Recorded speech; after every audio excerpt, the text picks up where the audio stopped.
Halo semuanya, balik lagi sama gue Amin di YouTube channel gue Minue Daily. Dan kali ini lu lagi nontonin segmen gue yang namanya Keluarin Aja Dulu. Yaitu segmen di mana gue bakal monolog dan gue bakal ngebahas isu-isu atau hal-hal yang lagi rame dan berkembang di internet maupun di masyarakat. Hal ini bersifat menurut opini gue pribadi, menurut pendapat gue pribadi, hal-hal yang gue yakini dan gue ketahui dan gue resahkan bakal gue keluarin aja dulu. Dan untuk episode kali ini gue pengen ngebahas tentang reshuffle kabinet yang dilakukan oleh Bapak Prabowo.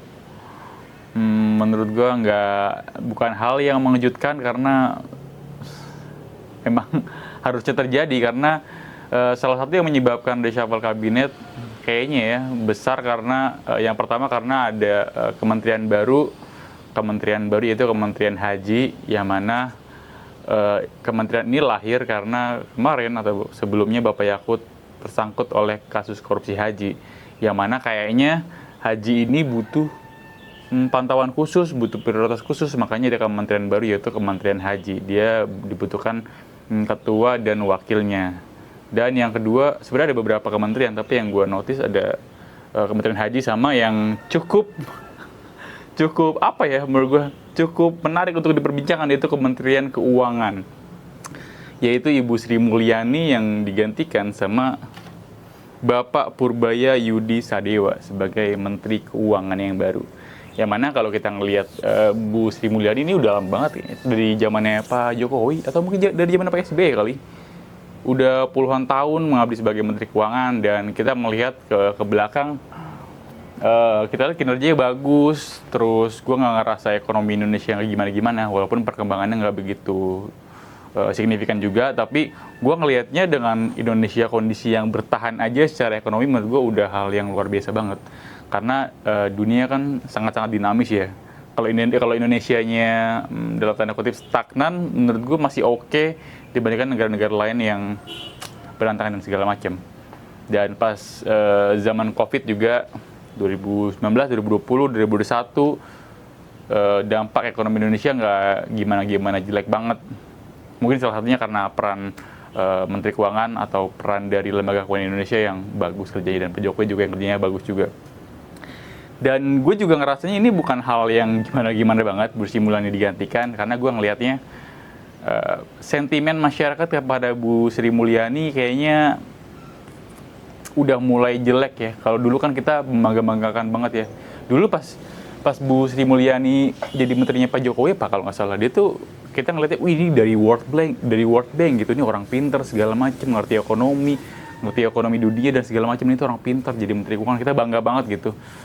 Terus makin kesini beliau ngasih kebijakan-kebijakan yang bebanin rakyatnya, kayak kenaikan PPN, terus pajak-pajak yang makin dibikin dan segala macam sebagai penyerapan pajak biar pendapatan negara makin banyak. Terus akhirnya masyarakat kesel sama dia. Kenapa sih hidup gue udah susah, masih ditambah susah gitu, masih aja ditarikin PPN dari 10%, 11% ke 12%, tapi nggak jadi, akhirnya stuck di 12%. Terus beberapa pajak juga naik dan segala macem. Akhirnya sosok yang tadinya kita ngelihat sebagai super power gitu, sebagai wanita yang tangguh, yang pintar, yang kita bisa ngelihat sebagai kita mengidolakan banget lah. Tapi akhir-akhir ini kayak digunjingin, terus diomong-omong, diolok-olok, terus dibilang kayak ya dia mah nge-approve semua permintaan negara, pemerintahan pemerintah. Kalau pemerintah mau apa juga di-ACC sama dia, makanya dia karirnya lama. Gue nggak ngerasa pendapat ini bener ya. Gue ngerasa ya lu kalau di posisi itu pun gue nggak bakal ngira lu bakal bisa ngerjainnya sih. Ketika lu di posisi Bu Sri Mulyani dengan segala macam kompleksitasnya, segala macam masalah dan tuntutannya, terus negara butuh lebih karena APBN-nya kurang, terus lu juga harus mempertimbangkan rakyat. Kalau lu adalah orang keuangan yang ada di perusahaan, lu orang keuangan, gue sebagai orang keuangan yang ada di perusahaan, kalau misalkan perusahaannya rugi atau nggak bisa berkembang atau stagnan dan segala macam, kita punya beberapa trik, mulai dari efisiensi, penghematan, terus marketingnya perlu diubah dan segala macam, evaluasinya perlu ditingkatkan. Dan kalau misalkan lu nggak punya solusi terakhir, lu bisa pecat-pecatin karyawan, lu bisa uh, pecat beberapa karyawan biar lebih efisien dan lebih seamless kerjanya lah gitu. Tapi bedanya dengan kementerian di negara ya, lu nggak bisa mecat rakyat nih sebagai lu paham kan logikanya? Jadi lu nggak bisa, lu di sisi lain lu nggak bisa berat sebelah, lu nggak bisa berat ke rakyat, lu nggak bisa berat ke negara atau ke pemerintah. Jadi lu harus di tengah-tengah. Lu harus ngambil sikap yang bener-bener stable di tengah-tengah. Lu nggak bisa berpihak pada siapapun. Lu harus di tengah-tengah. Lu nggak bisa membebani rakyat dengan pajak yang terlalu besar. Lu juga nggak bisa mengiyain semua kemauan pemerintah, karena nanti sifatnya ujung-ujungnya bakal ngebebanin rakyat juga. Jadi lo harus punya cara-cara kreatif yang perlu dibangun biar ekonomi bisa stabil. Itu sih yang gue yakini. Jadi menurut gue, untuk perempuan setangguh Bu Sri Mulyani bertahan dari gempuran masyarakat, gempuran gunjingan, ketidaksukaan, terus caci maki, hinaan dan segala macam, menurut gue sudah luar biasa tangguh dengan kondisi yang ada sih. Yang mana lagi kemarin rumahnya sempat dijarah, lukisan yang disayang juga sempat dijarah juga. Gue ngerasa kasihan banget bisa dapat perlakuan seperti itu. Gue sih ngelihatnya, pokoknya kalau ada seseorang yang merapat ke pemerintah tuh kayaknya masyarakat jadi nggak percaya gitu. Misalkan orang dulunya di luar, nggak di pemerintah, di oposisi atau di mana, atau di masyarakat lah. Anggaplah Ferry Irwandi. Kita anggaplah Ferry Irwandi yang di luar, dia kan sering kritik pemerintah, sering punya opini yang tajam terhadap pemerintah, terus tiba-tiba Ferry Irwandi anggaplah masuk ke pemerintah. Gue rasa orang-orang jadi trust issue gitu, jadi nggak percaya lagi. Jadi nggak percaya ini yang diomongin bener atau enggak.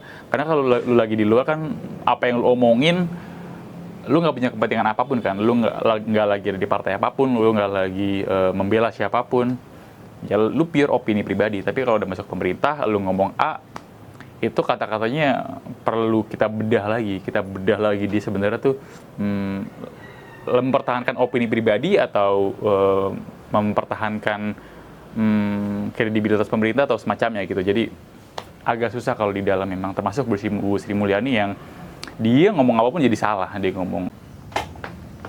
Oke, sorry tadi sempat memorinya habis ternyata, jadi gue cut dulu. Gue ternyata nggak ngerekam tadi. Oke, jadi yang menarik menurut gue adalah menteri yang baru, menteri penggantinya Bu Sri Mulyani, yaitu Bapak Purbaya Yudi Sadewa. Yang mana kita bisa ngelihat sendiri dari dia awal pidatonya atau awal pengumumannya dia sebagai menteri, langsung disindir sama Bu Sri Mulyani sebagai menteri koboi. Yang mana menteri koboi itu maksudnya menteri yang ngomongnya nyablak, ngomongnya apa adanya, nggak difilter dulu, nggak dipikir dulu, semau-maunya, dan segala macam. Pokoknya yang asal ngablak-ngablak itu disebutnya koboi. Karena istilah koboi ini menurut gue juga nggak terlalu asing buat gue, karena di beberapa teman kantor gue yang udah dalam tanda kutip senior, gue kan di bagian keuangan ya, di akunting. Jadi kalau misalkan transaksi yang asal-asal dibikin entry, journal entry, ngomongnya, lu jangan pakai transaksi koboi dong, pakai sistem, pakai fitur yang udah disediakan gitu. Jadi menurut gue kayak teringat lagi sama momen-momen gue yang lama. Ya, baru 2 hari, belum ada seminggu kayaknya, udah ada aja gebrakannya, tanggapan-tanggapannya. Bahkan udah ada Bapak Purbaya, gue manggilnya siapa ya? Purbaya Yudi Sadewa, gue manggilnya Bapak Purbaya aja kali ya. Kayak ada Menteri Keuangan Kor. Lihat gak di Instagram, di TikTok, Menteri Keuangan Kor.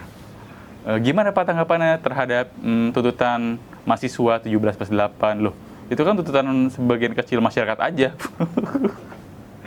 Set, kalau ngomong siapa lagi ya? Banyak beberapa statement beliau yang kita denger tuh kayak, kok lu ngomongnya gitu sih? Kok lu ngomongnya nggak lebih diplomatis? Karena kalau kita ngeliat menteri-menteri yang lain kayak Bu Sri Mulyani atau beberapa anggota DPR yang ngomongnya itu diplomatis gitu, ngomongnya ditata, terus kadang nggak langsung to the point, kadang malah ngomongin apa, terus pokoknya kayak ngomongin tuh buat tenangin keadaan sesaat doang gitu, semacam diplomatis gitu lah gue nyebutnya. Dan yang menurut gue makin kacau adalah anak dari Bapak Menteri ini juga bikin heboh karena doi bikin story Instagram mengenai, kalau nggak salah ya, isunya itu mengenai dia menyindir Bu Sri Mulyani bahwa Bu Sri Mulyani adalah agen CIA. Yang mana story-nya langsung dihapus. Habis itu dia klarifikasi. Dan Bapak Purbaya ini juga sebelumnya gara-gara omongannya klarifikasi lagi. Jadi Bapak sama anak belum ada seminggu udah klarifikasi. Dan orang-orang juga pada meragukan doi karena doi lulusan teknik elektro di ITB. Jadi Menteri Keuangan kenapa sekolahnya teknik elektro, tapi pas gue lihat lagi ternyata dia S2 sama S3-nya di bidang ekonomi. Yang pertama ada Master of Science dan gelar doktor di bidang ilmu ekonomi diperoleh di Purdue University, Indiana, Amerika Serikat.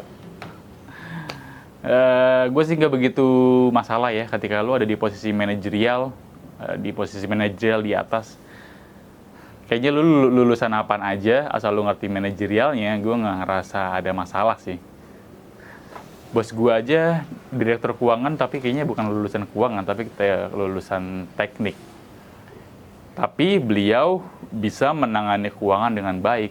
Buktinya perusahaan kita terus berkembang, terus melesat, dan nggak pernah ada isu yang gimana-gimana. Yang mana itu bisa diartikan sebagai doi kan bisa ngerjainnya gitu. Beliau kan bisa ngerjainnya, maksud gue.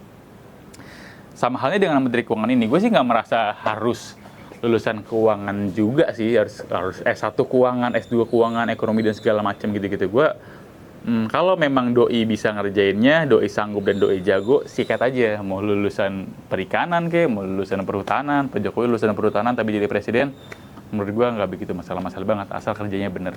Tapi masalahnya, gue sih takut karena doi itu ngomongnya ceplos-ceplos, karena kita bisa ngelihat dari beberapa momen ke belakang, Bapak Ahmad Syaroni ngomong ceplos-ceplos, akhirnya masyarakat marah sama dia. Terus Bupati-Pati ngomong, ayo sini 50.000 orang juga gue nggak takut. Akhirnya masyarakat demo dan segala macam. Dan Pak Ahok dulu sempat dalam tanda kutip arogan gitu, terus akhirnya masyarakat kesal dan di demo, dan akhirnya dia nggak bertahan jadi gubernur dan segala macam. Gue takutnya karena omongannya doi, omongannya beliau ini, Bapak Menteri ini, takutnya gue malah dia kesandung sendiri gitu. Gue takutnya dia kesandung sendiri, gue takutnya dia malah nggak bisa ngelanjutin kerjanya. Itu sih ketakutan gue ya. Karena biasanya orang-orang yang ngomong ceplos-ceplos kadang sering kelewatan dan kebablasan. Gue takutnya sih gitu. Tapi semoga aja enggak. Dan ditambah lagi kan media-media kadang dia ngomong apa seakan-akan dikiranya apa, akhirnya tagline-nya beda gitu. Gue takutnya malah di framing dan segala macam. Tapi ya gue berharap Bapak Menteri yang sekarang bisa menjalankan tugasnya dengan baik. Gue memang gue nggak terlalu masalah, gue juga nggak underestimate sama beliau karena gue rasa beliau pede banget. Beliau pede banget kalau ngomong, saya tuh jago ya, tenang aja, saya tuh jago dalam bidang saya bisa lah yang begini-begini, anjay, respect. Gue sih ngerasa dengan kepedean beliau harusnya bikin yang pertama Indonesia jadi lebih tenang. Karena kemarin kalau lu lihat saham IHSG, ESHG, gue sih nggak main saham, jadi gue nggak tahu. Pokoknya pasar tuh lagi drop sentimennya gara-gara Bu Sri Mulyani cabut dan digantikan menteri yang dalam tanda kutip koboi. Jadi pasar atau saham pada turun semua. Gue sih ngerasanya harus dibuktikan secara nyata kalau memang Bapak ini bisa bekerja dengan baik. Kita kasih waktu sebulan, 2 bulan, 3 bulan, setahun ke depan, biar doi fokus bisa ngerjain sesuatu yang bisa bikin Indonesia stabil dan bikin Indonesia berkembang lagi. Dan akhir kata, semoga Bu Sri Mulyani tenang dengan keputusannya untuk, gue sih ngerasa ya, gue belum melihat beritanya lagi, tapi gue ngerasa keputusan untuk Bu Sri Mulyani cabut adalah karena keputusannya sendiri sih, bukan karena presiden yang nyuruh. Gue ngerasa saatnya Bu Sri Mulyani untuk istirahat, main sama cucu mungkin, main sama anak dan segala macem, nikmatin waktu berdua sama suami, menikmati momen-momen yang hilang karena sebelumnya sibuk dan pusing gara-gara ngurusin negara. Gue pengen Bu Sri Mulyani lebih fresh, lebih refreshing lagi, lebih bisa santai lah. Dan gue berharap Bapak Purbaya bisa kerja dengan baik, tidak terdistraksi, dan Bapak tolong anaknya dikondisikan, takutnya dirujak warga. Banyak kasus-kasus di mana anaknya kena masalah. Pokoknya bapaknya sosok seseorang, seseorang. Pokoknya bapaknya itu seseorang yang besar, tapi gara-gara anaknya ngaco, jadi keimbas sama image bapaknya gitu. Keimbas sama karir bapaknya maksud gue. Semoga si anak ini, siapa sih gue lo nggak tahu namanya, be better lah, nggak yang gimana-gimana banget. Oke, mungkin segitu aja dari gue. Terima kasih telah menonton video ini sampai habis. Sampai berjumpa di video-video gue berikutnya. Thank you and goodbye.